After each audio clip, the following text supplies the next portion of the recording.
पार करते हैं। केवट राम जी को उस पार करता है। गोस्वामी जी की लेखनी चल पड़ी कि वो तारी ठाड़ी भये सुर शरीरेता सिया राम गोरख समेता सिया राम गोरख केवट उतारी दंडवत कीन्हा केवट उतारी प्रभु सकुचे यही नहीं कछो दीना प्रभु सकुचे यही नहीं कछो यही नहीं कछो यही नहीं कछो भगवान राम जी को उस पार पहुंचा देता है। केवट प्रभु को अब ध्यान देना, राम जी जब आए थे तब दंडवत नहीं किया। जब राम जी को केवट ने उस पार पहुंचा दिया तब दंडवत किया। केवट उतरी दंडवत कीन्हा। अरे भैया पहले दंडवत करते हैं कि 4 घंटा बीत जाए तब दंडवत करेंगे। पर केवट है, सावधान है कि पहले दंडवत कर लिए तो शिष्य बन जाऊंगा, तो जो राम जी कहेंगे वो मानना पड़ेगा। हम दंडवत ही नहीं करेंगे, अकड़ में रहेंगे, तो जो हम कहेंगे वही राम जी को मानना पड़ेगा। प्रभु को संकोच हुआ है कि इसको हमने कुछ दिया नहीं, बताओ क्या चाहिए। बहुत कहो प्रभु लखन सिया नहीं कछु केवट ले। बहुत कहा है राम जी ने, लक्ष्मण जी ने भी कहा भैया कुछ ले लो, जानकी जी ने भी कहा कुछ ले लो। तो जानकी जी ने अपनी अंगूठी राम जी को दे दी, राम जी अंगूठी देने लगे। बोले मैं कई अम्बा नहीं हूँ महाराज कि हम कुछ दे ना सके तो आभूषण ही उतरवा लें, ये आपके अयोध्या में चलता होगा, मेरे श्रृंगबेरपुर में ये सब नहीं होता है। हम आपको इस समय कुछ नहीं लेंगे आपसे। हाँ महाराज हमारी आपकी जाति एक है।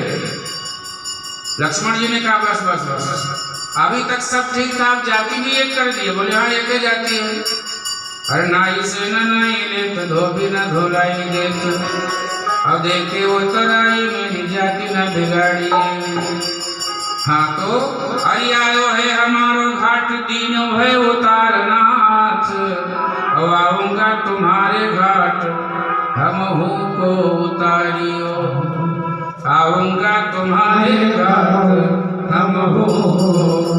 हे महाराज हमने आपसे कोई लिया नहीं है, और जब मैं जानता हूँ कि संसार सागर के खोइया आप हैं, जब मैं आपकी नौका पे आप बैठूंगा घाट पे आऊंगा, तो ये मत करना कितना पूजा किए, कितना पाठ किए, कितना दान किए, कितना जप किए, कितना तप किए, मैं कुछ नहीं किया हूँ, मुझे भी उस पार कह देना।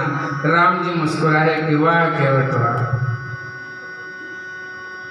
गए गंगा जी का पूजन किए, गंगा मैया ने आशीर्वाद दिया है। भरद्वाज जी के आश्रम में प्रभु गए हैं और रास्ता वन का नहीं जानते हैं, तो पूछे हैं कि भैया कोई संग में दे दो। 4 सन्यासी को भरद्वाज जी ने संग में दिया है। फिर जाकर के वाल्मीकि जी के आश्रम में वास करते हैं। वाल्मीकि जी के वहाँ पर 14 स्थान पे राम जी वास करे, ये कथा आई है। इंद्रियों की बड़ी उत्तम कथाएं हैं, पर ये तो सागर है राम कथा। यह चर्चाओं को कि जिनके श्रवण समुद्र समाना, जिनके श्रवण समुद्र के समान हो, उनके हृदय में आप वास कीजिए, ऐसी प्रार्थना की है। इसके बाद में भगवान को चित्रकूट गिरी पर वास करने के लिए महाराज वाल्मीकि जी ने कह दिया है कि चित्रकूट गिरी करहु निवास, चित्रकूट गिरी करहु निवास, तुम्हार सब भांति सुपास, तुम्हार सब पर्वत पे आप वास करिए। राम जी चित्रकूट पर्वत पे वास करने लगे। इधर सुमंत्र जी वापस आए तो रात्रि में रथ लेकर के अयोध्या में आए। बोले दिन में जाऊंगा लोग देखेंगे। जब रात्रि में आए महाराज दशरथ जी को पता लग गया, कहाँ है मेरा राम, कहाँ है मेरा लक्ष्मण, कहाँ है जानकी जी। सुमंत्र जी ने सारी बात बता दी।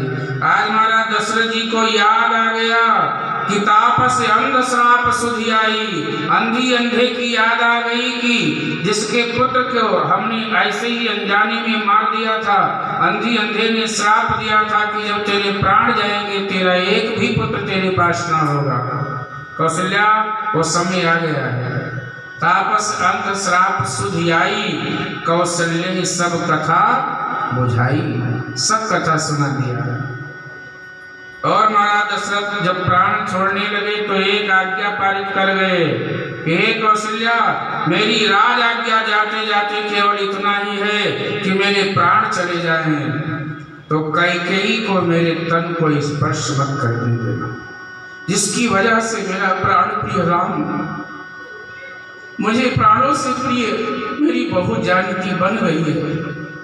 लक्ष्मण प्यारा बन बन भटक रहा होगा। मेरी ये राज आज्ञा, अंतिम आज्ञा यही है कि कैकेयी मेरे तन को स्पर्श न करे मेरे मृतक होने के बाद। ऐसी महाराज दशरथ की राज आज्ञा हुई। बहुत बढ़िया प्रसंग है प्यारे। अयोध्या कांड की कथा मार देती है, प्राण लेके राम जी को देती है। यह है अयोध्या कांड की कथा।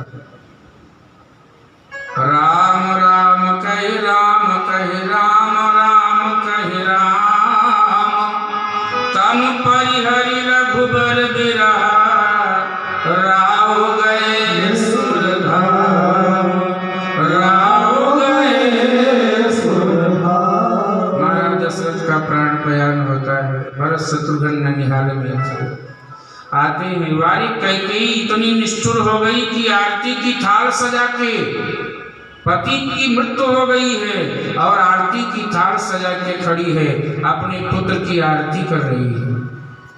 भरत जी ने कहा कि इतनी अयोध्या में इतनी शोक अवस्था क्यों है, पहले ये बताओ, मेरी आरती मत करो माता जी।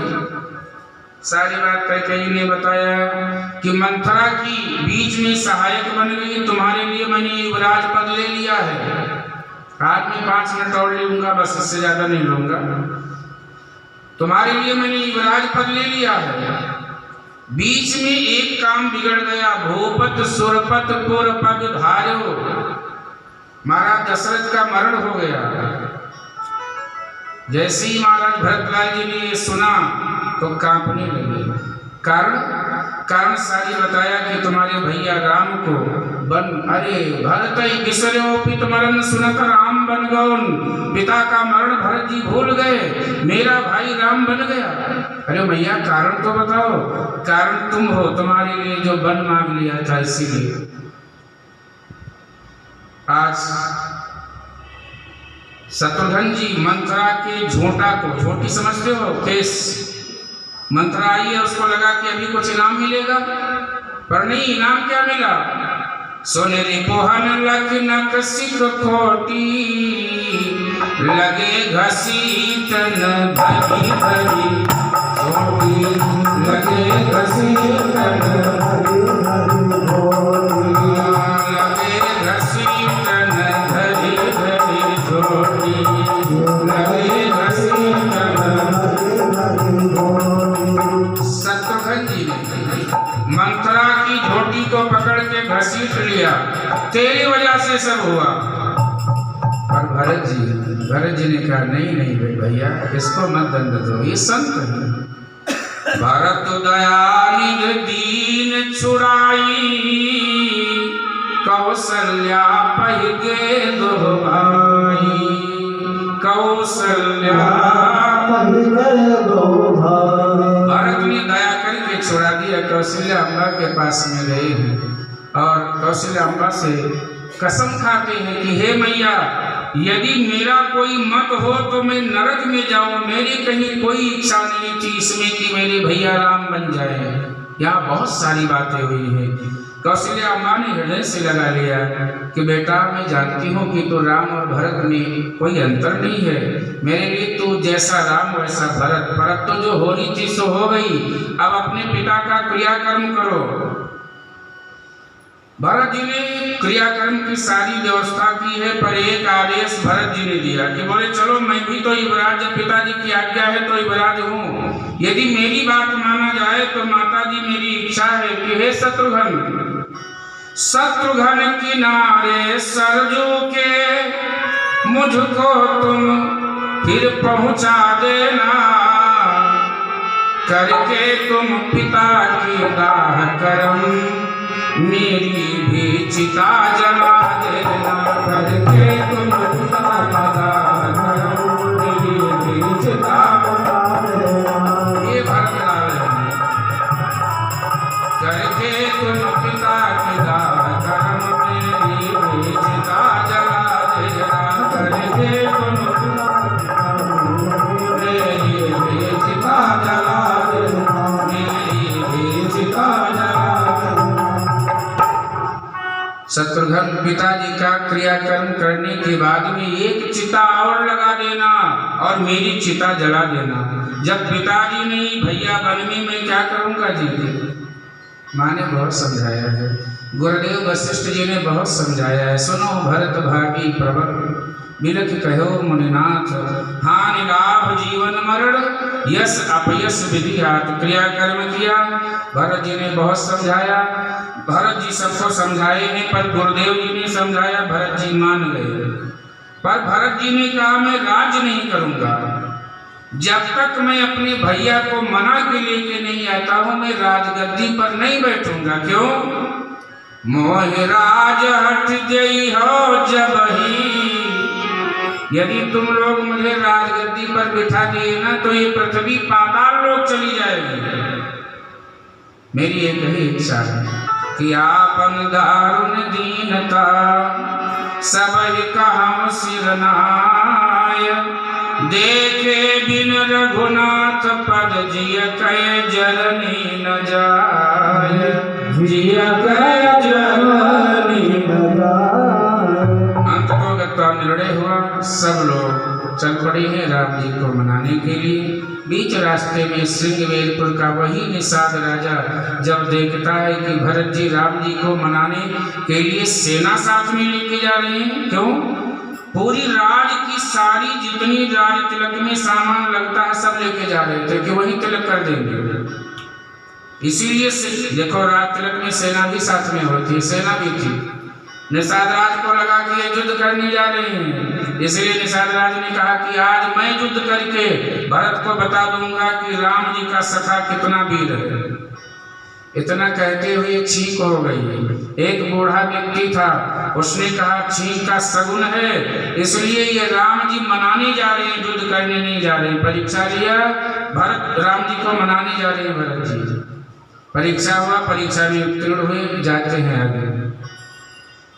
प्यारे चित्रकूट के उस पर्वत तक पहुंच जाते हैं, वहीं केवट लेके जाता है। स्वप्न होता है राम जी को, जानकी जी को सबको स्वप्न हुआ, सारी स्वप्न का फल बताते हैं।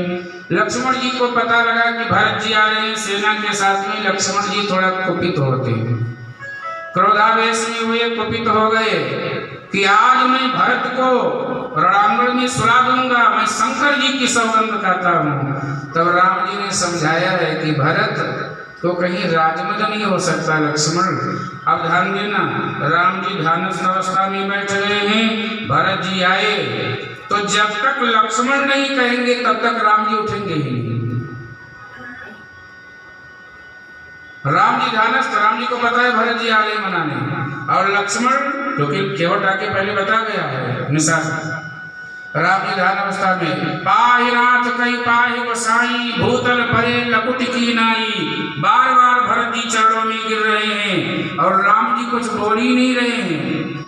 लक्ष्मण जी ने सोचा अनर्थ हो गया, बार बार भरत जी राम जी के चरणों में गिर रहे हैं और मैं सेवा में हूँ, मैं उठ के जाऊं तो अनर्थ हो जाएगा। चढ़ी चंग जन खींच खिला ऐसा लक्ष्मण जी का मनोभाव होगा कि जैसे कोई पतंग ऊपर चढ़ा दिया हो और कोई आवश्यक कार्य आ जाए तो छोड़ दे तो उड़ जाए और ना छोड़े तो कार्य बिगड़ जाए। ठीक यही स्थिति लक्ष्मण जी की है। पर कुछ नहीं, लक्ष्मण जी जब देखे भरत जी बार बार प्रणाम कर रहे हैं, सेवा छोड़ के राम जी के चरणों में जाके लक्ष्मण जी ने कहा कि भरत प्रणाम करत रघुनाथा। हे रघुनाथ जी, भरत जी प्रणाम कर रहे हैं, जरा उनकी तरफ देख तो दो एक बार। राम जी की आंख में आंसू आया कि वाह लक्ष्मण, मैं यही चाहता था कि एक बार तू जो क्रोध कर रहा था भैया भरत पे ना, एक बार तू बोल दे कि भरत प्रणाम कर रहा है। उसी समय राम जी उठ पड़े। उठे राम सुन प्रेम अधीरा, कौन हट कौन संग धनु धीरा। उठे राम सुन कौन संग धनु धीरा, कौन हट कौन संग धनु धीरा, कौन हट कौन संग धनु धीरा। धनुष कहीं पट कहीं निसंग कहीं सब राम जी ने फेंक दिया। भरत जी चरणों में गिरे हैं, राम जी उठा रहे हैं। गोस्वामी जी लिखे कि बर बस लिए उठाए और लाए कृपा निधान। भरत राम की मिलन लखी, बिसरे सब ही अपान, बिसरे राम भरत की मिलन। राम जी भरत जी को उठा करके हृदय से लगाते हैं। ऐसी कथा आती है कि चुंबन लेना चाहते हैं भरत जी को, पर तपस्वी देश में है इसलिए चुंबन नहीं ले सकते हैं। गुरुदेव वशिष्ठ जी ने कहा 14 वर्ष तक आप तपस्वी देश में भ्रातृत्व भाई को भी प्रेम नहीं कर सकते, चुंबन नहीं कर सकते। राम जी ने कसम खाई वहीं पर कि इस युग में कोई बात नहीं, अगले युग में जब मैं कृष्ण बनूंगा तो अपने भरत को बांसुरी बना करके सदा के सदा होठों पे रखूंगा। वही है भरतलाल जी कि जो बांसुरी बन करके, जैसे राधा भी ईर्ष्या करती थी कि तू बांसुरी से ज्यादा प्रेम करता है, तूने सौतन करी का है श्याम रे। बांसुरी को राधा जी भी कहती थी मेरी सौतन है। वो भरतलाल जी ही थे, कोई और नहीं था। राम जी भरत जी मिले हैं। अब जब मिले हैं तो 5 दिन तक रहे हैं, तो कम से कम आज रात तो राम जी के पास भरत जी रह लें, फिर कल के क्रम को कर लेंगे। बोलिए राघवेंद्र सरकार की जय, सदगुरुदेव भगवान की जय। अब भगवान की प्रेम से आरती उतारें। 2 मिनट राम नाम जब तक अच्छा तो हरे रामा राम राम सीता राम।